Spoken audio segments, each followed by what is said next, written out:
Líder da oposição, aliado de Edmundo Gonzalez e de Maria Corina Machado, Juan Pablo Guanipa engrossava a lista de presos políticos venezuelanos. Encarcerado desde maio de 2025 em El Helicoide, o principal centro de detenção daquele país, Guanipa foi sequestrado poucas horas depois de desfrutar da liberdade. Assunto para o correspondente internacional Ivan Kleber. O Ministério Público aponta descumprimento das medidas cautelares. Já se sabe o paradeiro de Juan Pablo Guanipa? A gente vai ver agora com o Ivan Kleber, que já está aqui conosco no telão, se nós temos ou não esse paradeiro. Ivan Kleber, a liberdade mais rápida aqui da América Latina, é impressionante os absurdos que vivemos aqui com essas ditaduras todas. Boa tarde, seja muito bem-vindo. Uma saudação especial a você e a toda a audiência que nos acompanha na tarde desta segunda-feira. Olha, esse caso do Guanipa justamente mostra talvez o episódio mais delicado desde a captura de Nicolás Maduro. Estamos curiosos para saber como a administração Trump, como o secretário Marco Rubio vai reagir a essa questão. Eu vou responder a última pergunta que você fez, Geisiane. Não sabemos onde se encontra Guanipa e mais... a família já pediu até uma prova de vida, ou seja, um telefonema, alguma coisa que prove que ele está vivo. Como você bem disse, nós estamos acompanhando aí nas imagens que a nossa direção gentilmente disponibiliza, ele saindo do presídio ontem à tarde. Horas depois, ele foi capturado, então, como você bem disse, sob a acusação de descumprimento das medidas cautelares e acordadas. E olha só, eu tenho uma atualização de aproximadamente 30 minutos atrás, o número 2 do regime, ou talvez o número 1, a gente vai falar disso aqui rapidinho também, Diosdado Cabello deu uma indicação ali do porquê ele pode ter sido preso novamente. Guanipa convocou protestos nas ruas enquanto o país quer paz, declarou Diosdado Cabello, ou seja, a acusação contra ele, né, para que ele tenha sido preso novamente pelo regime, é de que ele convocou as pessoas para realizarem manifestações. Essa declaração do Diosdado Cabello nos levanta vários questionamentos, afinal de contas, quem está no comando do regime venezuelano?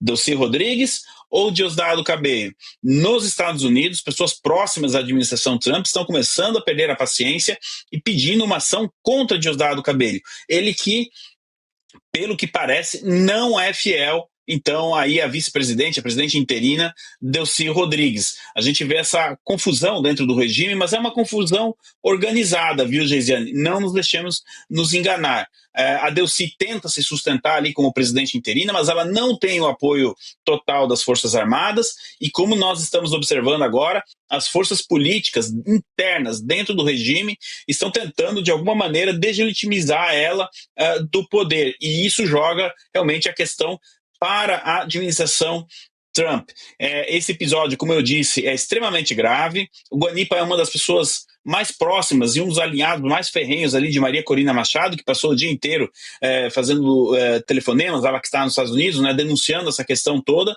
e agora possivelmente a gente espera uma resposta da administração Trump, porque a soltura do Guanipa foi justamente um acordo com a administração Trump.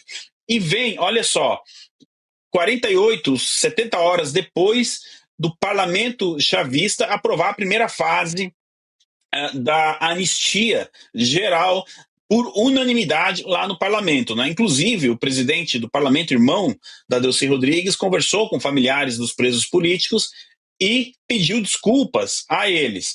Nessas declarações que o Diosdado Cabello fez há pouco sobre a prisão do Guanipa, ele também distorce alguns números. Ele disse que aproximadamente 900 pessoas já foram soltas, né, 900 presos políticos, sendo que as organizações que fazem essa contabilidade e que acompanham a questão dizem que são em torno a algo a 320, 330. Então nós temos uma discrepância. Está aí o Diosdado Cabello aparecendo nas imagens da revista Oeste, do lado ali do Hugo Chávez. Seria ele a pessoa por trás do regime, conduzindo essas operações e tentando de alguma maneira colocar para escanteio a Delcy Rodrigues? Essa é uma pergunta que precisa de resposta, e eu acredito que nós teremos a resposta nos próximos dias, viu, Geisiane?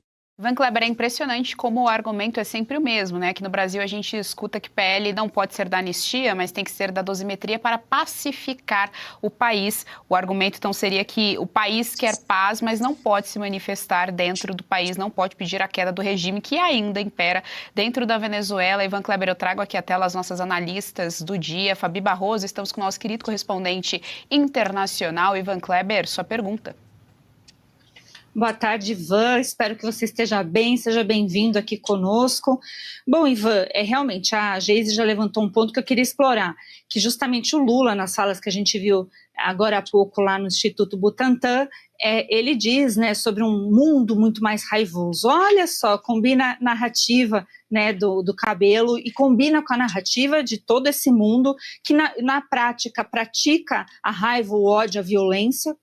O Guanipa né, um símbolo aí de violência estatal ainda em cima de um cidadão, e a gente tem ligações com o Brasil, não dá para deixar aqui, né, o discurso do Lula aí falando que ele vai se encontrar com o Trump e também, né, justamente aí também esse sequestro do Guanipa, e que a gente sabe que pode haver um golpe de Estado dentro do Estado, né, da Venezuela. Isso já foi lá motivo quando teve lá parece que foi uma confusão, mas todo mundo ficou apreensivo. E até que ponto isso poderia ter algum apoio informal que seja do Brasil, ou melhor, de Lula e do PT? Olá, doutora Fabiana, sempre uma alegria estar aqui com você também, espero que esteja bem. Olha só, o Lula também declarou recentemente, a coisa de 2, 3 dias atrás, que ele pretende conversar com o presidente Trump e dizer que o problema dos venezuelanos é dos venezuelanos e eles que resolvam. Bom, esse é o primeiro ponto. Já que nós trouxemos o Lula aqui para a conversa, ele falou em negacionismo, se não me engano, neste evento ali onde ele participou em São Paulo, né? Bom, eu gostaria de lembrar que até não muito tempo atrás, nós éramos considerados negacionistas quando falávamos em presos políticos na Venezuela. Hoje, há menos de uma hora, Diosdado Cabello, uma das pessoas-chave do regime chavista, admitiu que 800 e tantas pessoas foram soltas ali dos presídios do regime. Tudo bem que o número não é real, mas vamos pegar que fosse. O próprio Diosdado Cabello está admitindo que sim, que nós temos presos políticos na Venezuela. O próprio parlamento já aprovou a primeira fase da anistia, que também ali estão tentando fazer uma espécie de dosimetria, mas acho que não vai acontecer, afinal de contas, os porta-aviões americanos ainda estão na região.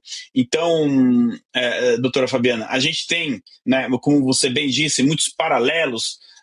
A Geisiane também abordou isso, até a comunicação, a maneira de colocar as questões, né, é muito semelhante em certos pontos com o Brasil e Venezuela. E eu gostaria de lembrar que, não à toa, tanto na Venezuela quanto no Brasil, nós temos partidos políticos, movimentos políticos que são membros do Foro de São Paulo no poder. Então, talvez a coincidência não seja tanta coincidência assim. Sobre a questão da conversa com o presidente Trump, eu acredito que seja um assunto extremamente delicado do Lula tratar sobre a Venezuela com o presidente Trump, e a tendência é ele não se sair bem nessa conversa.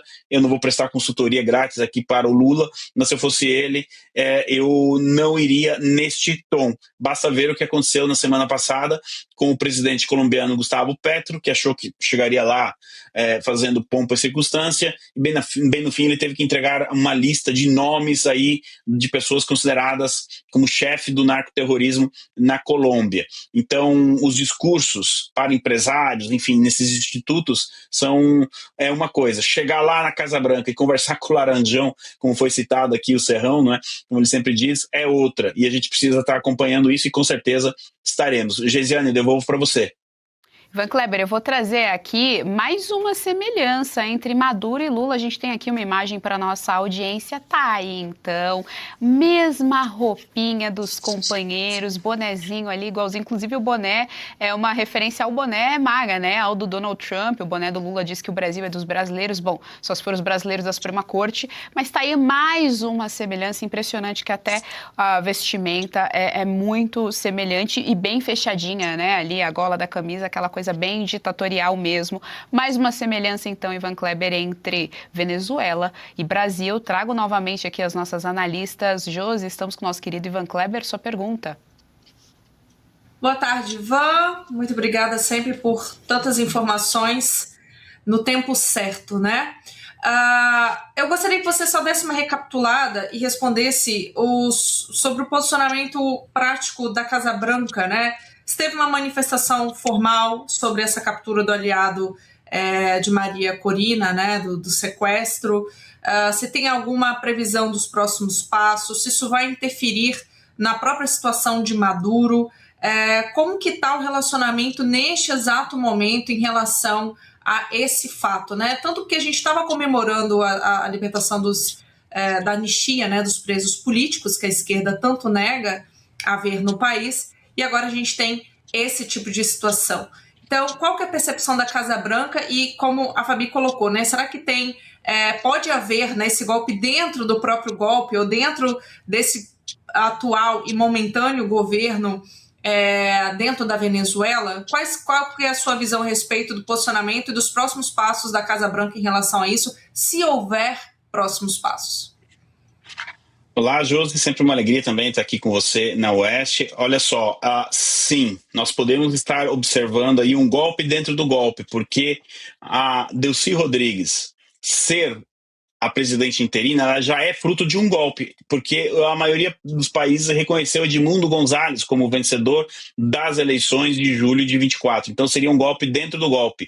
E eu acredito que sim, o Diosdado Cabello não concorda com as ações de Delcy Rodrigues, por ele está falando que soltaram 800 e tanto, por ele não tinha soltado nenhum. Ele é da ala ali do regime chavista que quer resistir a qualquer maneira à pressão yankee americana, apesar dos militares venezuelanos estarem preocupados com o tipo de equipamento que os Estados Unidos usaram na captura do Nicolás Maduro, segundo os militares venezuelanos, algo que eles nunca tinham visto antes. Mesmo assim, Diosdado Cabello é uma figura muito forte dentro do regime, totalmente ideológica, e pode ser que por trás, nos bastidores, ele esteja, sim, organizando isso. O episódio que a doutora Fabiana comentou antes, Josi, foi 3 ou 4 dias depois, aconteceu 3 ou 4 dias depois da captura do Nicolás Maduro, onde um drone estava sobrevoando ali o palácio da Delcy Rodrigues, e aí decolaram-se alguns caças venezuelanos, enfim, toda uma movimentação dentro da cidade. Eles imaginavam que aquilo ali pudesse ser um novo ataque americano. A opinião que eu tenho é que alguém ali testou a fidelidade das tropas mais próximas do palácio, enfim, o sistema de segurança da Delcy Rodrigues. E a chance do Diosdado Cabello ter sido o arquiteto desse teste é muito grande. Bom, agora sobre os próximos passos da Casa Branca, pelo que eu acompanhei até o momento, nós não tivemos uma resposta, uma indicação do que eles farão. Por enquanto, o silêncio. Agora, esse silêncio diz muito. Esse silêncio pode ser preocupante por parte do ponto de vista do regime venezuelano. Pode ser que alguém lá na Casa Branca perca a paciência. Eu acredito que a essa hora o Marco Rubio, que aparece aí nas imagens, já foi informado, ele já está a par do que está acontecendo. Os Estados Unidos já restabeleceram a sua embaixada, a sua representação diplomática na Venezuela, e o trabalho deles é justamente monitorar e acompanhar o que está acontecendo. Então, muito provavelmente em Washington, quem tem que saber o que aconteceu já sabe. Se até o momento não veio uma resposta, é aquela coisa do filme Tropa de Elite. O morro está muito quieto. O que o outro lado pode estar preparando? Então, até o momento, José, nós não temos uma indicação clara do que a administração Trump fará, mas esse silêncio nos indica aí que pode ser que a opção americana saia do diálogo, saia da questão diplomática. Pode ser que nos canais ali mais entre eles, né, eles estejam discutindo a soltura do Guanipa ainda hoje, mas caso ele continue preso hoje, amanhã, depois, sem uma prova de vida, como a família está pedindo,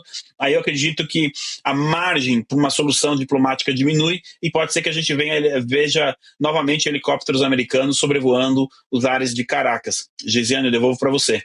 Muito obrigada, Ivan Kleber, pelas suas informações aqui no nosso JDO segunda edição. Até a próxima. Gostou do conteúdo que viu por aqui no canal da Revista Oeste? Compartilhe e deixe o seu like.